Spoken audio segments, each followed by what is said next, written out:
How you doing? Can you come in for a second, please? Is your supervisor here? Can you go get him for me, please?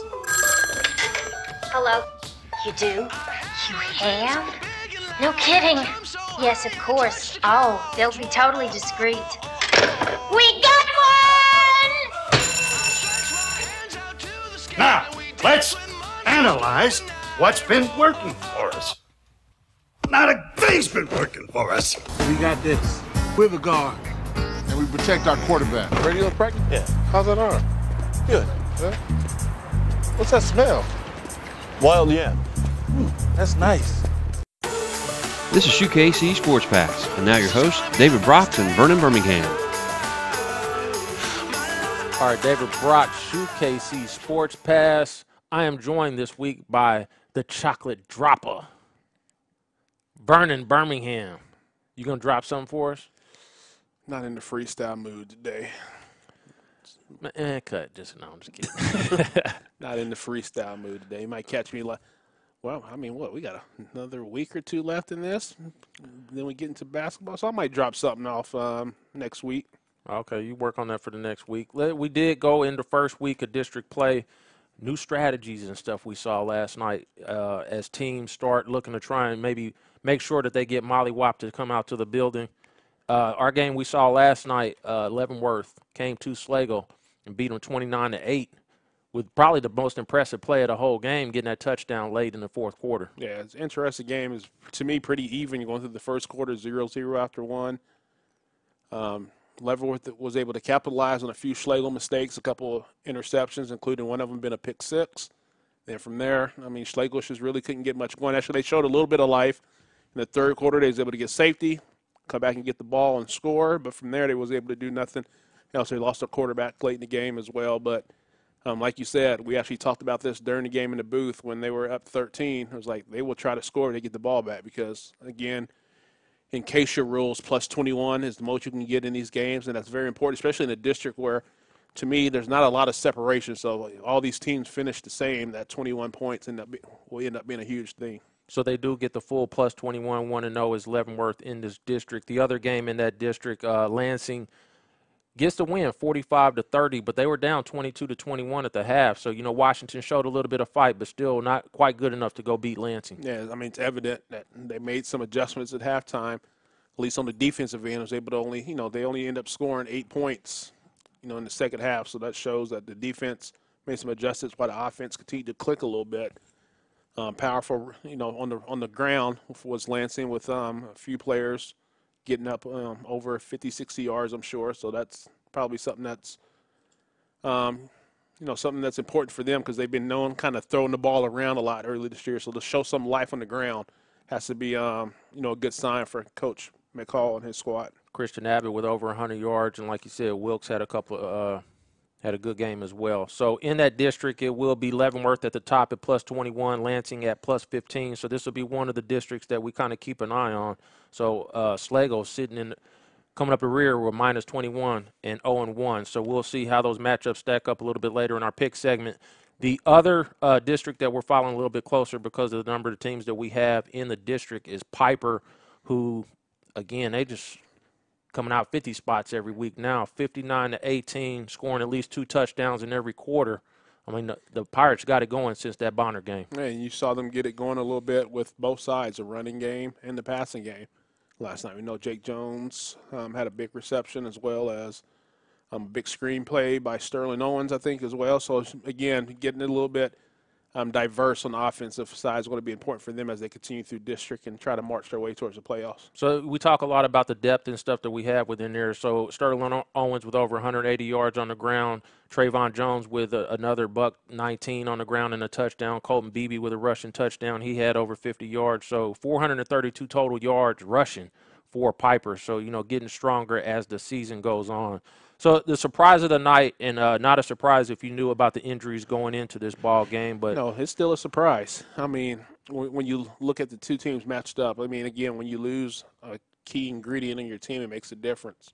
But it's still, I still would have thought that Atchison would be able to pull that. I mean, we already knew from a quarterback perspective, at least, that they had a quality backup quarterback because actually they had a competition Adam going Smith, on yep. in the offseason. So that's why I didn't think as much about, they could get through this one game with Smith playing quarterback. The thing with it wasn't just Gill, so the running back was out too. And you're Right. talking about upwards of 90% of their total offense out of the ball game. And that's where you see some of the differences between maybe the KCAL schools and KVL is the depth.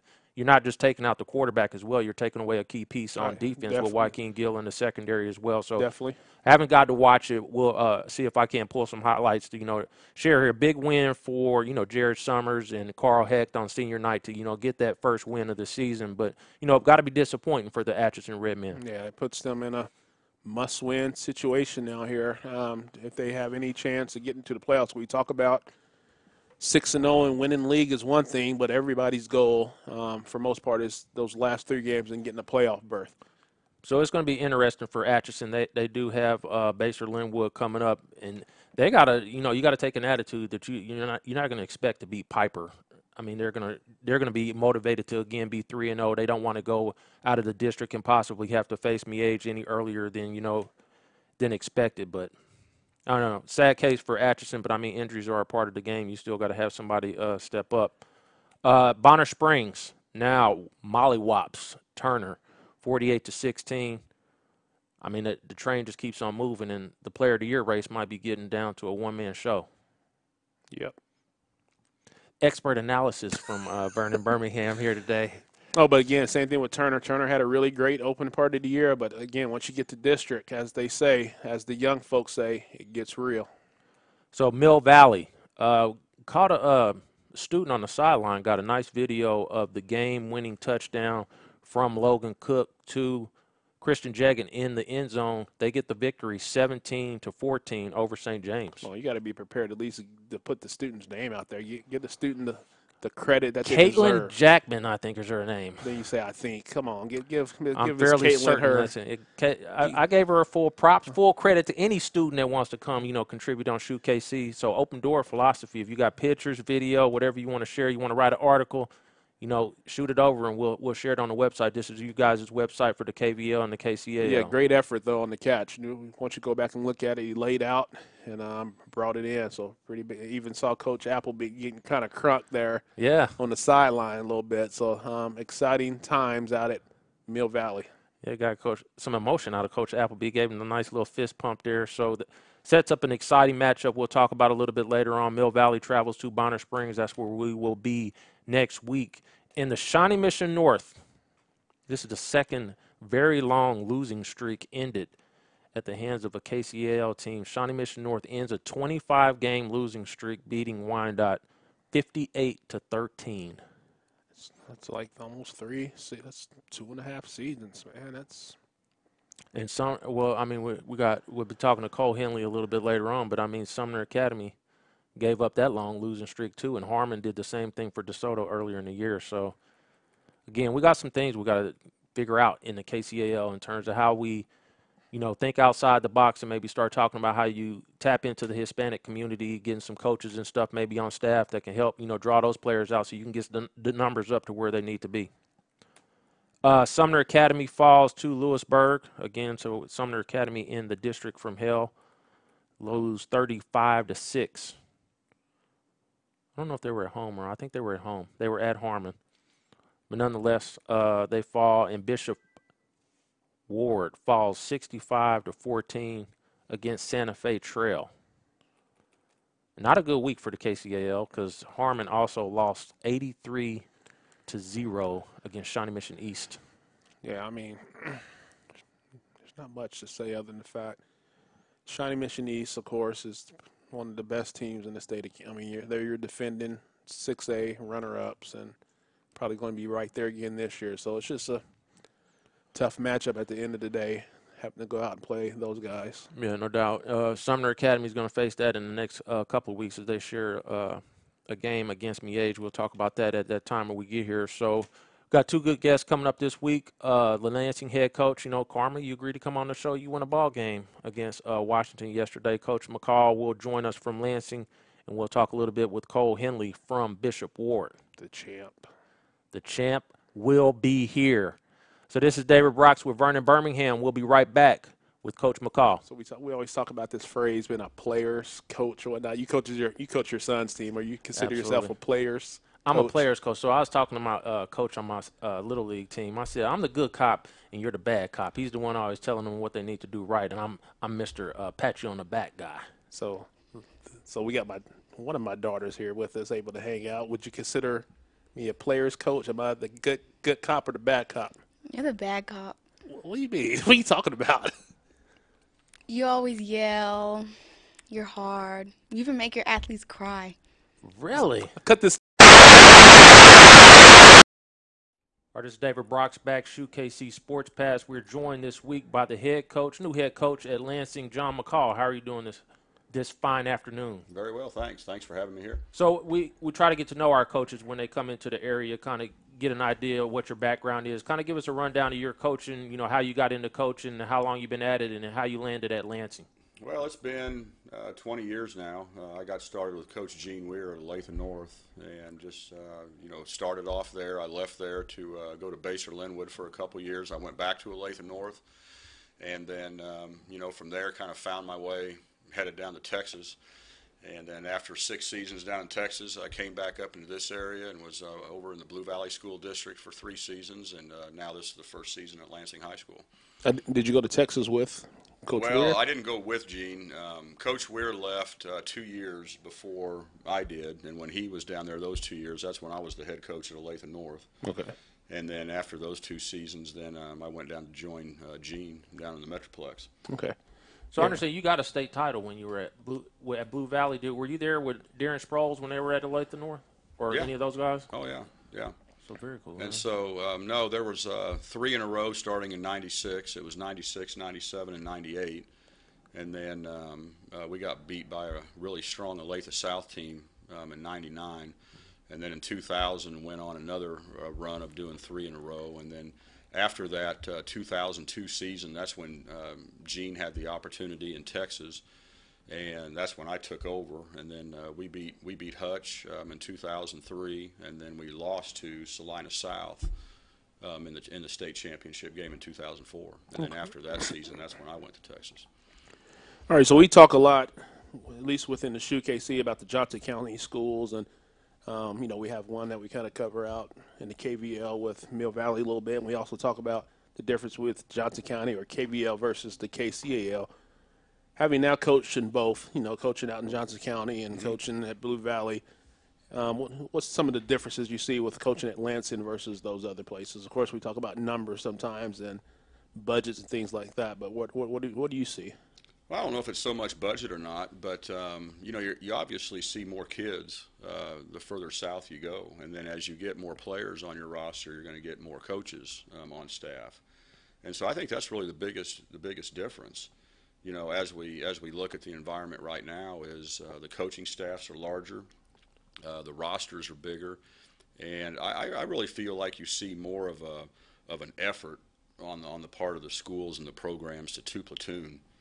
Once you're down south than being up north. And that's something we're definitely, we're not doing it, but we're striving to get to that point. And so you never can say you're necessarily going to do it because you necessarily can't control it. But if you strive to get there, getting 22 kids on the field, I think is a stronger mentality than getting 11.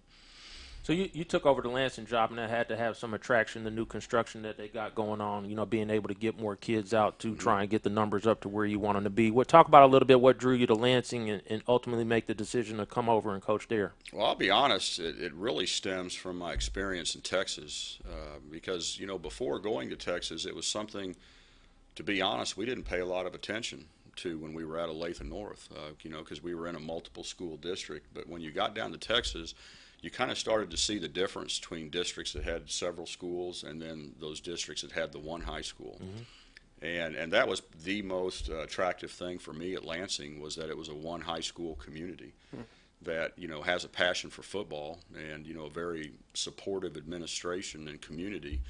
And then along with, building of the new high school and the new stadium and all the new athletic facilities there, it was a pretty simple decision, to be honest with you.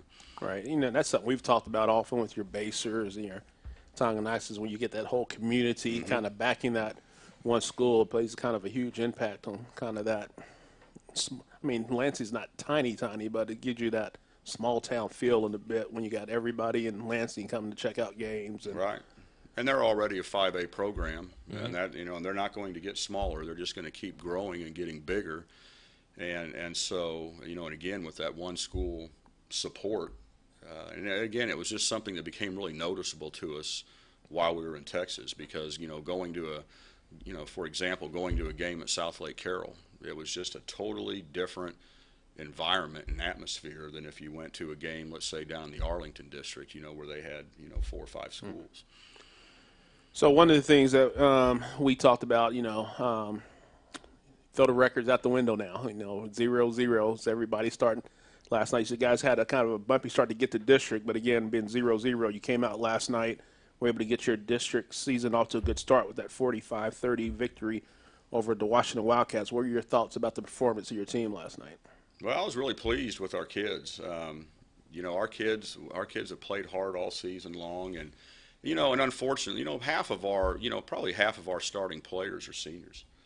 And, obviously they've gone through their high school football career, with a different staff, and then all of a sudden it's their last year, and now, a new group comes in. And so there's always a learning curve, especially with the older players. And I think they've handled that very well. And so that's one of the things we've been very proud of, because, obviously philosophies are different and techniques are different, and everything, environment from games to practices to off the field and all those, there's differences. And that's been really our biggest roadblock this year, is just being able to develop those relationships with the kids so that they are a little more comfortable on Fridays so that they can perform. And just really excited last night, especially in the second half. Defensively, Washington did some really good things last night, and they have some talented players on their squad. And that first half just went, kind of back and forth. Everybody just kept answering each other in the scoring column. But then in the second half, our defensive staff did a great job of making some adjustments, and we played a much sounder game in the second half and defensively, and then we continued to move the ball offensively. And it was by far our best offensive output of the season. And so, like you said, getting into the district playoffs, that's a nice time to start getting some consistency on the offensive side. So last year we noticed that, and probably the biggest improvement on this team has been on defense. Last year the team overall was getting worked over on defense. Is that something you guys have worked to put a lot of focus on? I assume you went and watched all the games from last year and saw what they did. Is that something you guys are proud of so far this year, that you're able to see a little bit of improvement from the defense? Well, we've been, with the exception of last week when we were in the Week 6 game versus Mill Valley, we were we had some players out that week, and we played on a wet field due to the conditions. And I just didn't feel like our kids and our, just our whole preparation, I didn't feel like we had the confidence we had in the other games. And so I was really glad to, get that back this week. But yeah, defensively, we're a 50-50 time-wise team. Whatever time we spend on offense, we dedicate that exact time to the defensive side. That includes film, that includes meetings, the practice time. And so it's just, been something that, we feel like both sides are equally valuable, and so we treat it such.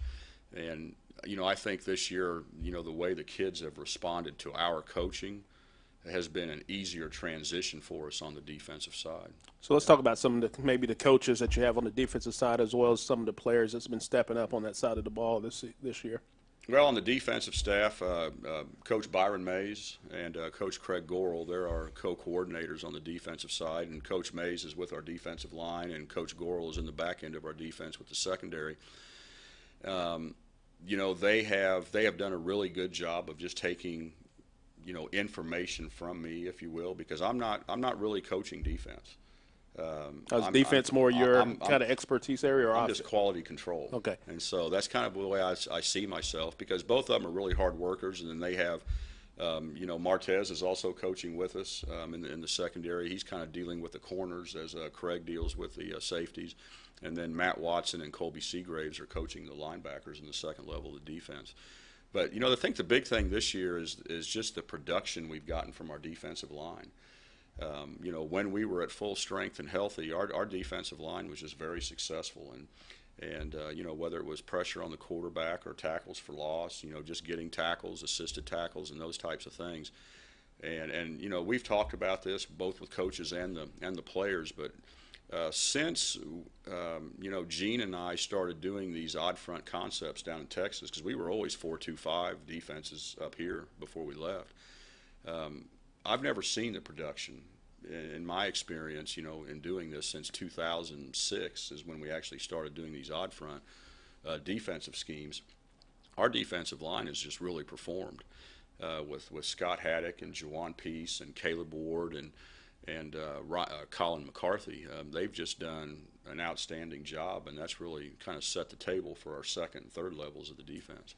So you guys have been pretty much 50-50 run-pass ratio. Last year they kind of threw it all over the place, scored real fast. Is that one of the things that you guys look to change, you know, maybe not get the ball back and put the defense back on the field so quickly each possession? And well, I don't think it was really anything we wanted to change. I mean, if you're scoring, you know, scoring's good.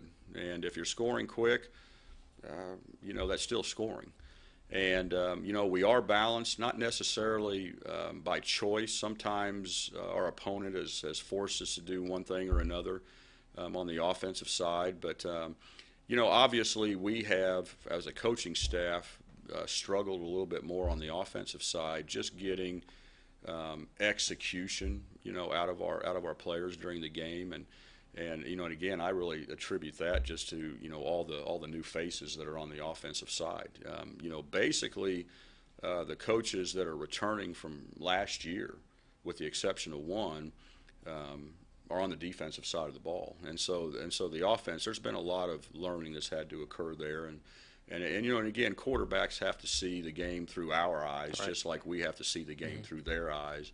And you know, hopefully we've, you know, made some adjustments and made some improvements there. And so last night it sure felt that way.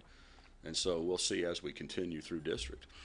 And you guys lost Colin McQuillan, you know, early in the season due to injury, but you also been able to kind of show DeJuan Wilkes, I believe, a little bit this year. Talk about what you got from him. Well, you know, with Colin, I'll tell you, you know, he's one of our senior captains and you know, just such a versatile athlete on both sides of the ball. And, you know, unfortunately, that was a very key loss for us. And I think we're still, even to this day, trying to kind of find our identity without him, to be honest with you. But DeJuan, you know, he's a junior, and he has been, you know, somewhat featured as our running attack, you know, as we've, you know, tried to transition. And I do say try because I just don't think we're quite there yet, because some of the things that we were building into it was just all built around, you know, what, you know, the vision that we had for Colin, you know, in the backfield, both running and passing. But DeJuan's doing a great job. You know, last night I want to say he was somewhere around 83 yards rushing last night, and with 2 touchdowns, and so that was big production from him. But we were really balanced in the run game last night. You know, we had, you know, he had 80-something. Our other back, who is Colin's brother, Quentin, he had somewhere in the 70s, and then our quarterback was over 100 yards rushing last night. Yeah, we noticed the first time we seen Christian really be featured a little bit. I guess, is that just something you guys saw this week, or just gave him an opportunity, maybe didn't run him as much early in the season? That's what it was. It was time. And, you know, we're trying to – we've been spending the past couple weeks, or actually, you know, the first, you know, part of the season, just really trying to get him to understand the passing game through our eyes, because, you know, obviously when we're calling plays or even changing plays, it's based on what we see and it's not what he's seeing. And so we've spent a great deal of time with that. We've always known that he had the talent to run the football, and you could see it just from his escapability in the pocket and his scrambling. And we knew that quarterback run game was going to be a part of, you know, what we were going to be doing in the district playoffs. And so we'll continue to do so, too.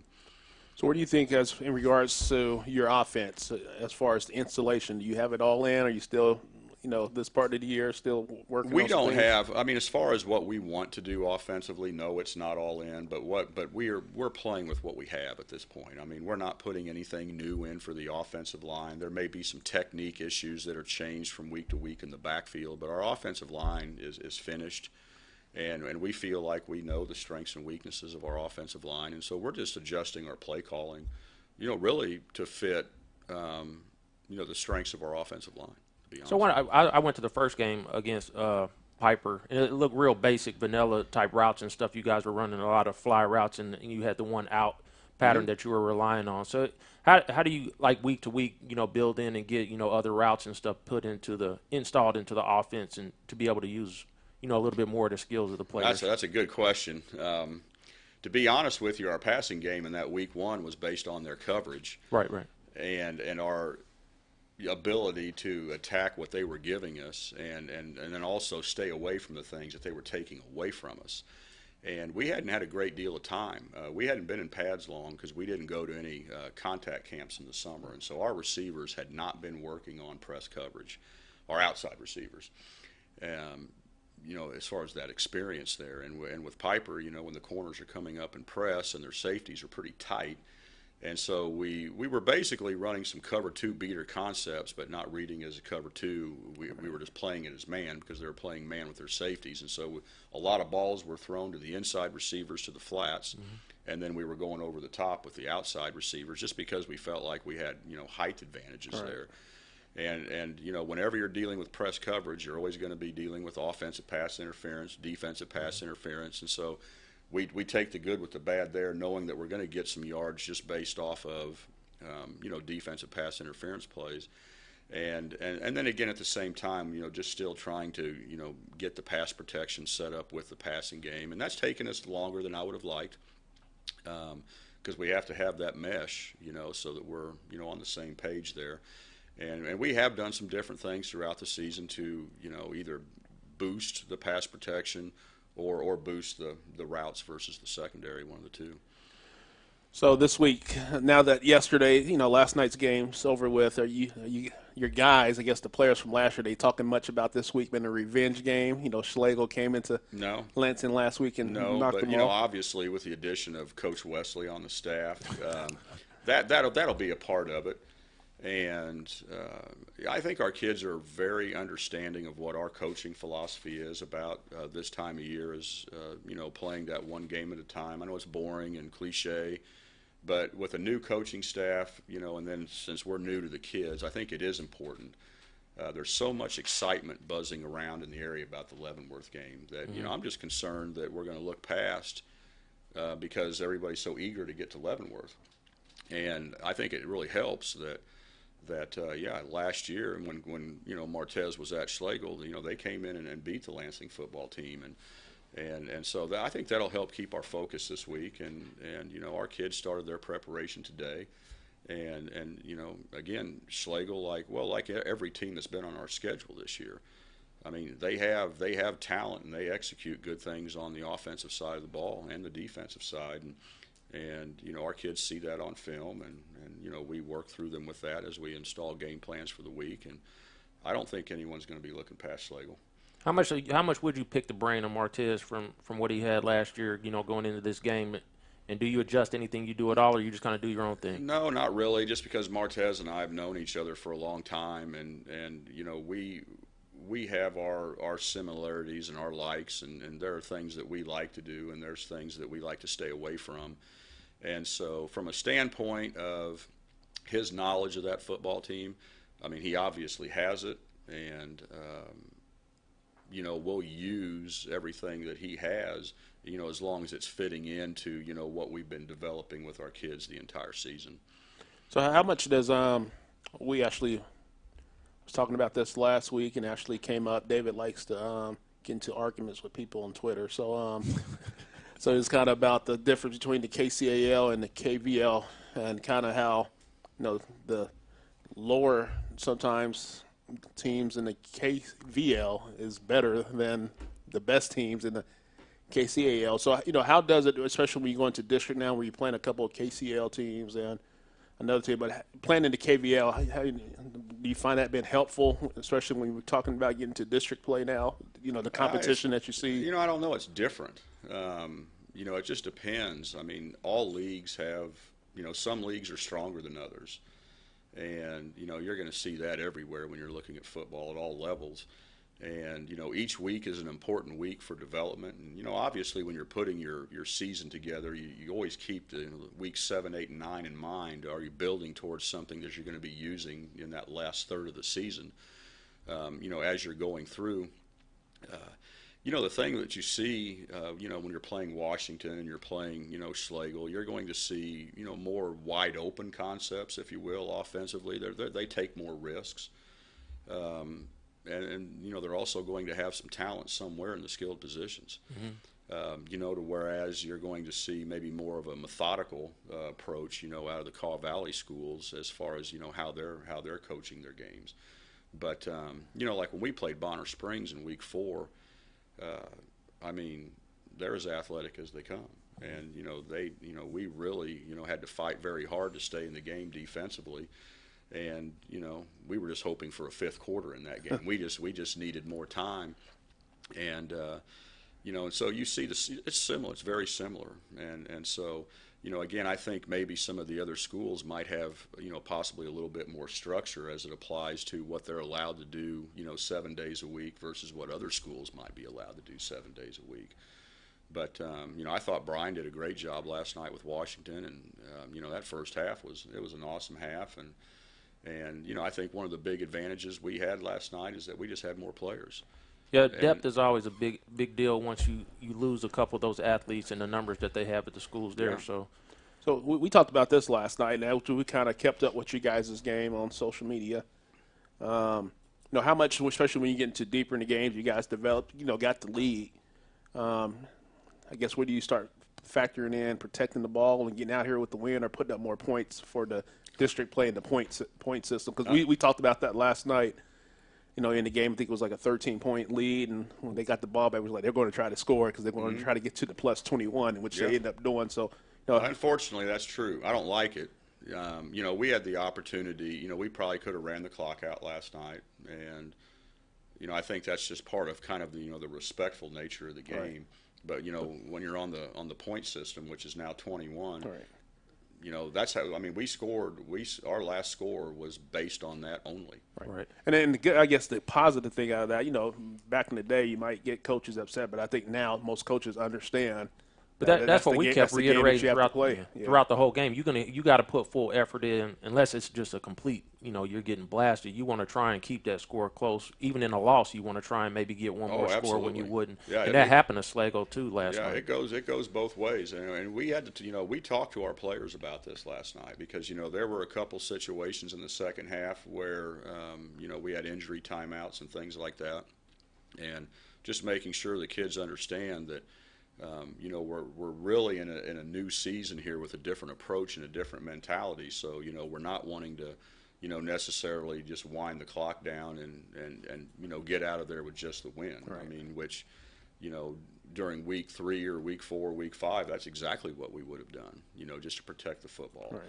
I mean, we had 5.86 seconds on the clock last night and you know, on a third down and had an opportunity to kick a field goal, but we ran another play, and you know, we threw a slant, you know, to our sideline down there in the end zone, and that ball goes off the face mask. I mean, that ball could have been intercepted, and so I mean, we could have just put the field goal unit on the team right, you know, on the field right then. But you know, we just felt like we had an opportunity to score, and you know, our kids have been very resilient when it comes to moving the football and playing football under a minute, and we've been pretty good at that for most of the season.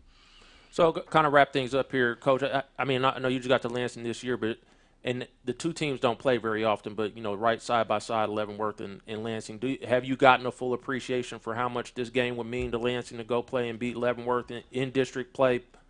Well, I mean, I'm starting to. You know, I think one of the things that really helps a lot is that Mark and I know each other so well and have known each other for so long. And, you know, so I think that just brings, I don't know, you know, necessarily from the Leavenworth side, but for me, it's kind of just exciting and comfortable at the same time, just knowing that Mark's going to be on the other sideline because, you know, we played Turner in week 5.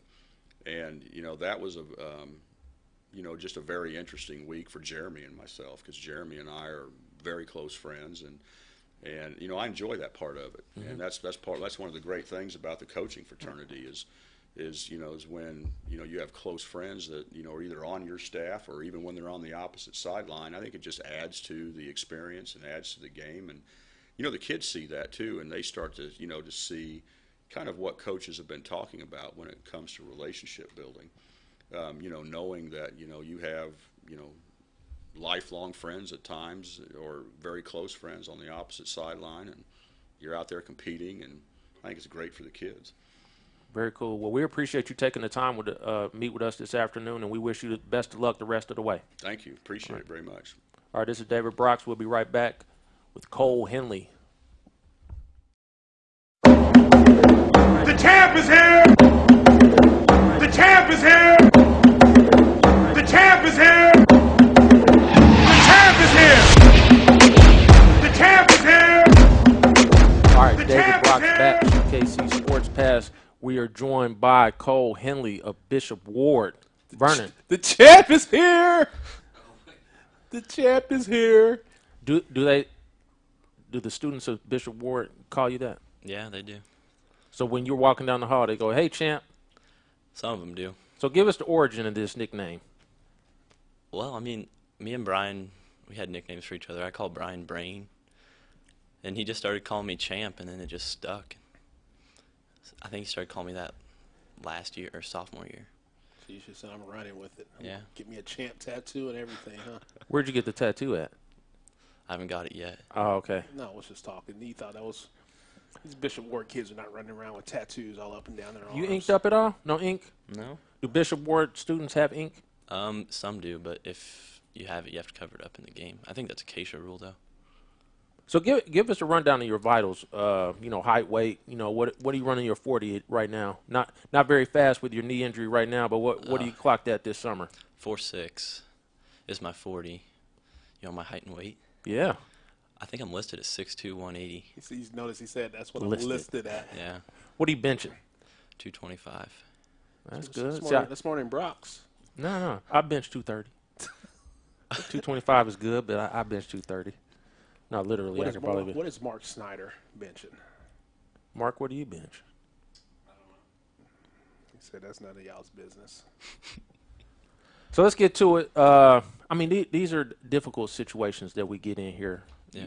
We typically don't interview players, that be on a team that's struggling the way Bishop Ward is. So we'll speak openly that, you guys haven't been doing as good as you would have expected coming into the season. So talk a little bit about, you guys had a lot of momentum from last year coming into this year. Talk a little bit about, what some of the things that just didn't work out the way you guys anticipated.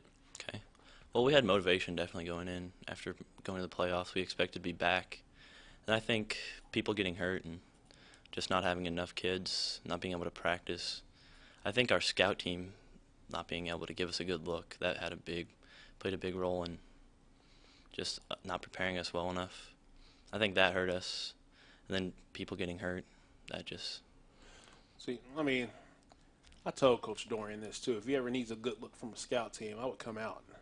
And play on the line? I'm full-time quarterback, man. That's what I do on scout teams. I just throw the ball around and run a little option look. I'm surprised we have not got a call to come out to a practice so I can, work over your cornerbacks and stuff like that. Yeah, I light them. My little 8th grade team, I light them up too. I'll put my shoulder through them as well. Tell them to just get a little bit tougher. So our coaches get in there. They practice with us. Coach Dorian's son usually plays quarterback. Oh, really? He sprained his ankle the last practice, I think. He's been limping around. Oh, no, I would have to have a yellow shirt on. You can't touch me. Dorian got taken out. Who took out Dorian? I heard it was you. Yeah. Well, it was a scrimmage on a Saturday practice, and I just came in untouched, and then I hit the quarterback into Dorian. I kind of got scared because I heard a loud pop in my helmet. I thought it was Dorian's head that hit me, but oh wow, I don't think it was. I so don't know. You played alongside now Brian Barnhart and Jared Blokovich for a few years now. So talk a little bit about them and the relationship you guys have, as seniors on the team. Yeah, those are two of my best friends. We know each other well. We've been playing each other baseball, basketball, football. So, the relationship there we have with Brian being the quarterback, we're able to change stuff at the line of scrimmage if we need to. That definitely helps. Just knowing each other, knowing that those two are going to give everything they have, just like what I would. So you just talked about a little bit how you guys hadn't got the season going like you guys wanted to. You kind of disappointed that you guys are not being able to get it done, or you more disappointed because you let me down personally, considering I picked you guys on a consistent 3 times or 4 times I picked you guys this year. You guys didn't come through for me. Probably a little disappointed in both. I mean, we looked forward to districts for sure. We thought we were going to be able to make a statement there. We got setbacks, players got hurt, whatever happened. But, I mean, we were in 3 games this year. The Turner game, the Sumner game, and what else was there? I don't know. But, I mean, those games were big. We thought we should be able to win those, and just whatever happened just didn't work out the way it should. So you guys obviously get a lot of attention from your opponents like Baser, Bonner. I mean, everybody talking a little junk, Yeah. After the game and stuff like that. How much of it, though, from your fellow students or anything? Do you guys get any are they pretty supportive around the school and everything like that? They're always supportive of us. I mean, they want to see us win just like we want to win. Everybody's supportive. They just want to see us be successful. So you seem to get a lot of attention. You're potentially the most popular player on the ward team. Are you much of a talker on the field, or you just go out there and try to show it with your game? Yeah, I would say people probably call me a talker on the field. I mean, I just let them know. If I hit them hard, I let them know. If I make a good play, I'll let them know. I definitely heard Cole as a talker. Oh, really? Yeah. So, I mean, let's talk about something positive. I mean, you guys are coming off. You were on a state championship team for baseball last year. You're wearing the 2014 shirt there. Yeah. Talk a little bit about that experience that you guys had. With all the struggles you have in football and basketball, you were able to get a state title in baseball. I mean, even baseball, we struggled a little bit. We lost to some teams we shouldn't have. And then, I mean, we just turned it on at the end of the year. We got real hot. Our bats were going, and it just worked out for us. So you're like the Royals. Yeah, kind of. So how you like playing for we used to call him Harpo back in the day, but Coach Hurley, he's our Legion coach back in the good old days. How you like playing for Coach? He's the best coach I've ever had. He's a legend. I mean, he knows the game of baseball better than anybody I've ever been around. And, I mean, when he's talking, everybody listens to what he has to say. He's by far the most respected person at our school. So so you play 3 sports: your football, basketball, and baseball. Are you going to play basketball this year? I don't think so. Just because of the knee, or just didn't plan to play? The knee has a little bit to do with it, but I didn't really plan on playing to begin with. I didn't start out the season last year. Right. Yeah. So a struggle, just what you see the team's going to be this year, and maybe with Evan being gone, I know you guys had a good relationship the last few years. Just want to focus on baseball? Yeah. Is that the sport that you're most interested in playing in at the next level? Yeah. So give us kind of a rundown of, what position you play and kind of your strengths on the baseball field then. Okay, I'm a shortstop and I pitch.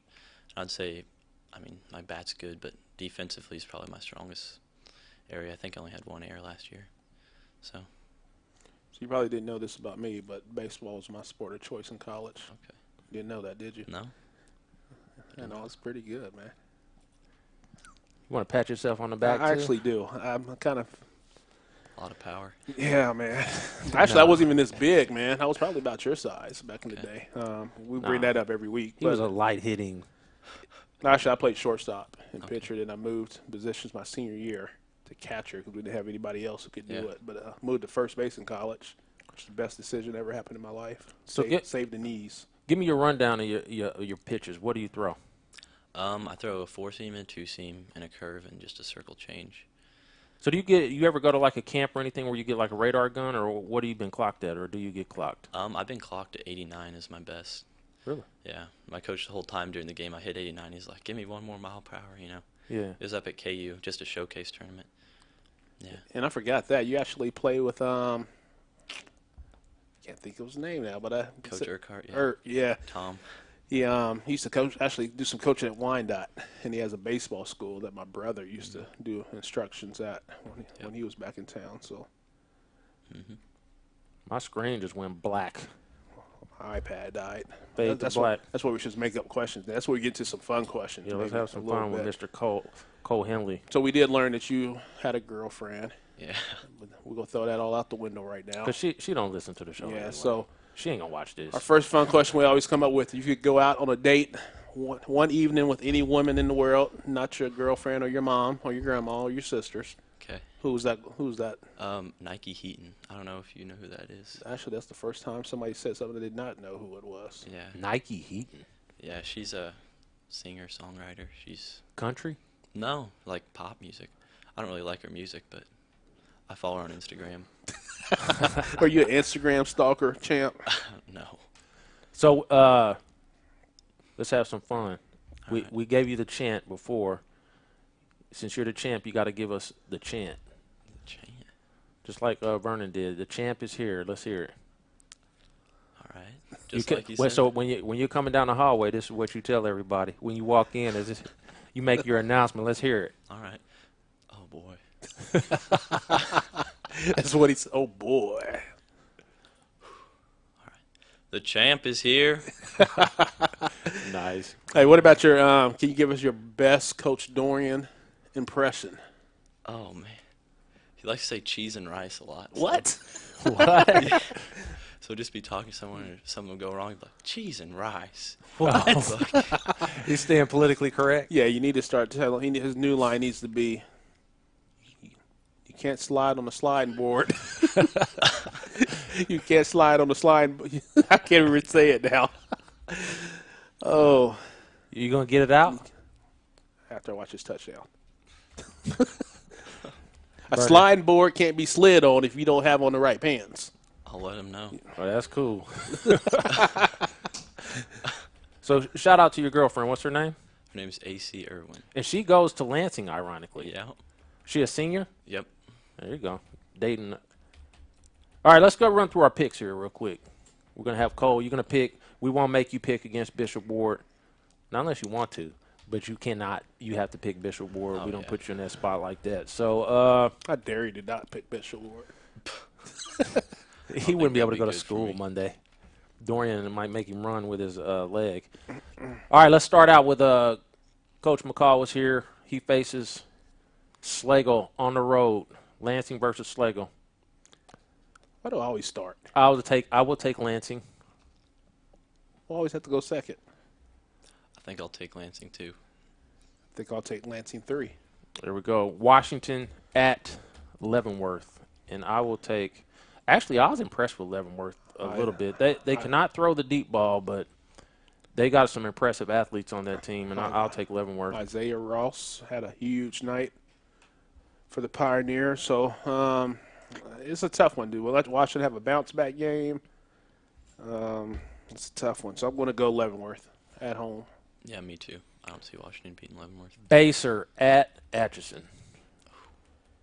Tough loss for Atchison. Joaquin Gill and Parker Welsh out. See, this is where I need the injury report before I'm making this pick. Yeah. Well, I know you only know what you know. Yeah, you okey-doked me last week, too. I'll take Baser. Is John McPherson back? You know what? He didn't play. Him and Roberts didn't play last night is what I heard, too. So I don't know. I won't know. I'm just guessing. Yeah. Going Atchison. Going Atchison. I'll take Baser just because Joaquin Gill's hurt. Shawnee Mission East. Who's leading, by the way, on picks? Is it still me? You're probably still ahead. But we'll just have fun making picks out the rest of the way. East. And assume that I will win. I will take East as well. Who's it? Shawnee Mission East is playing Wyandotte. Yeah, I'll take Shawnee Mission East. Shawnee Mission North at Harmon. You go first. I'll take Shawnee Mission North. Okay. Keep fighting, Harmon. Sumner Academy at Spring Hill. I will take Spring Hill. Yep, I agree. And I feel bad about this, making these picks. We might not want to do this anymore. Spring Hill. Mill Valley. We'll save that one for last. Tonganoxie at Piper. I'll take Piper. Yeah. The world takes Piper. Bishop Ward at Osawatomie. And Cole will take Bishop Ward. I will take Osawatomie. And last week I said that was going to be my last Bishop Ward pick of the year, so Osawatomie. So here's the game of the week, the game that we will be at. Mill Valley at Bonner Springs. The KVL title will be decided on Friday. Mill Valley comes into the game, obviously, with the schedule that they played, coming off a win against St. James late in that ball game, 17-14. Bonner Springs has been molly-whopping everybody. I'm looking very forward to the matchup between Jonah Freeze and Christian Jagan. If they match up. You know what? They moved Jagan to Safety, so they won't match up. But he could be cover 2. Or will they have to cover 2? Or do they go match them up? But anyway,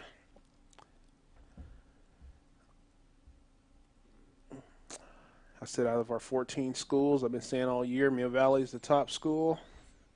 And that is not going to change, Mill Valley. I got Bonner, and I think Marcellus Holmes is going to be a big factor in that game. I will also take Dun, dun, dun. Bonner Springs. Wow. I don't even know. Honestly, I'll be honest that I don't even know if that's really going to be an upset. They're good. Yeah, Bonner's good. They can play. Mm-hmm.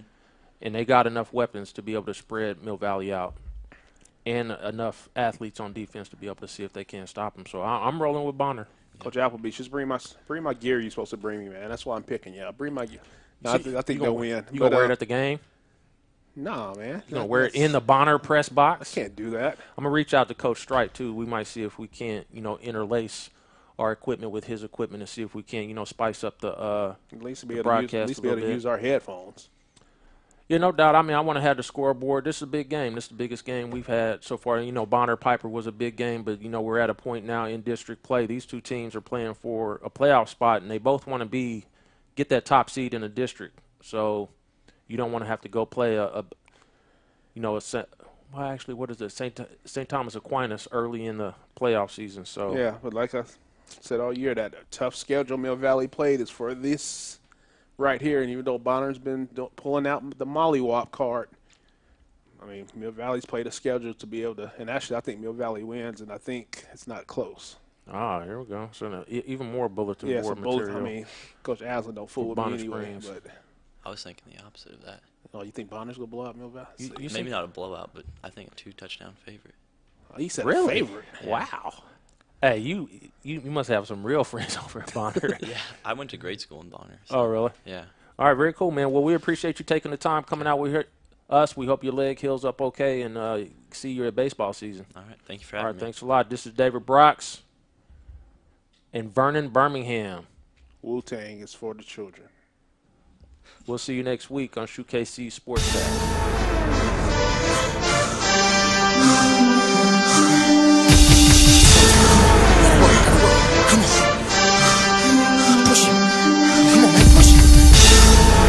Five more. Come on, you can do it.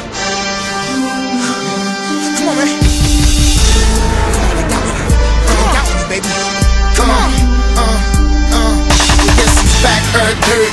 STL dirty. I'm like Magic to Kareem, man. You tell me.